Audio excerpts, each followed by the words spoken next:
ज्ञानी जनों ने कहा है कि सम्मान एक ऐसी चीज है जो कमाई जाती है और इसकी कीमत रुपये पैसे धन नहीं होते बल्कि आपका काम होता है।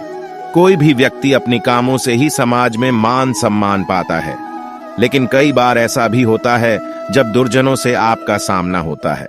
कलयुग की शुरुआत ही जलन, ईर्ष्या, द्वेष, क्रोध आदि भावनाओं के साथ हुई है। ऐसे में कई बार आपका सामना ऐसे हालातों से भी होता है जब गलती न होने के बावजूद भी आपको अपमानित होना पड़ता है। कुछ ऐसे भी लोग मिलेंगे जो बिना बात ही आपका अपमान करने से नहीं चूकते। तो ऐसे में क्या किया जाए? इसका जवाब आपको गीता में शिशुपाल और श्री कृष्ण के एक प्रसंग से मिलता है।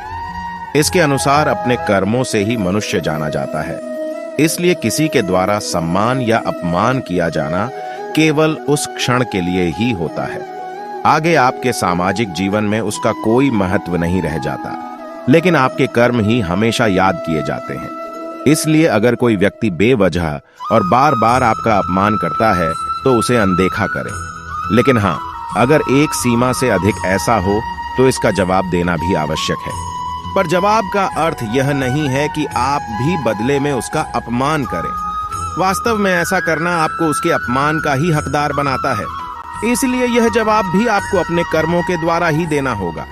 उसके अपमान की जो भी वजह हो, उसे अपने कर्मों के द्वारा गलत साबित करें। यकीन माने, संभव है अपमान करने वाला व्यक्ति भी आपके लिए सम्मान की दृष्टि रखने लगे। अगर नहीं भी, तो उसका परिणाम अन्य सभी रूपों में आपके लिए सम्मान ही लेकर आएगा। श्री कृष्ण और शिशुपाल के बीच एक करीबी रिश्ता होने के बावजूद संबंध अच्छे नहीं थे। शिशुपाल श्री कृष्ण की बुआ का बेटा था। इस तरह रिश्ते में दोनों भाई थे। इसके बावजूद शिशुपाल के मन में श्री कृष्ण के लिए अच्छे भाव नहीं थे। इसकी वजह थी श्री कृष्ण की पत्नी रुक्मिणी, जिससे वह कभी शादी करना चाहता था। रुक्मिणी हमेशा ही श्री कृष्ण को पसंद करती थीं और मन से उन्हें ही अपना पति मान चुकी थीं।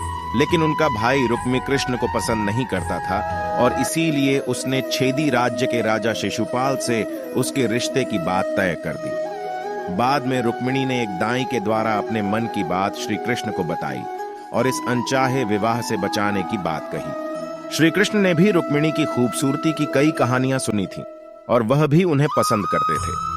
आखिरकार उन्होंने रुक्मी को युद्ध में हराकर रुक्मिणी से शादी की। शिशुपाल ने इसे अपना अपमान समझा, इसलिए इसके बाद से उसके मन में कृष्ण के प्रति बैर भाव आ गए। एक बार युधिष्ठिर ने राजसूय यज्ञ आयोजित किया और शिशुपाल समेत कई राजाओं को आमंत्रित किया।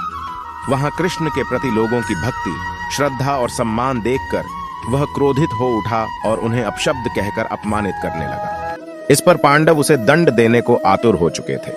अर्जुन और भीम उसे मारने को उठे, लेकिन श्री कृष्ण ने मुस्कुराते हुए उन्हें रोक लिया और उसी प्रकार मुस्कुराते हुए निर्विकार भाव से शिशुपाल के अपमान भरे शब्द सुनते रहे। एक प्रसंग के अनुसार श्री कृष्ण ने अपनी बुआ को वचन दिया था कि वे शिशुपाल की 10 गलतियों को क्षमा करेंगे, लेकिन उसके बाद भी उसने कोई गलती की तो उसे उसका दंड अवश्य मिलेगा।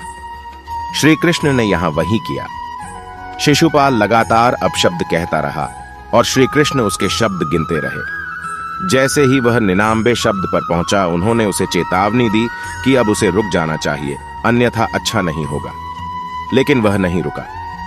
इस प्रकार 100वां शब्द के पूरा होते ही उन्होंने सुदर्शन चक्र से उसका सिर धड़ से अलग कर दिया। इस प्रसंग की सीख यही मानी जाती है कि बेवजह किए अपमान को एक सीमा तक दरकिनार करना चाहिए, लेकिन उसके बाद अपमानित करने वालों को अपनी वास्तविक क्षमता का एहसास अवश्य कराना चाहिए।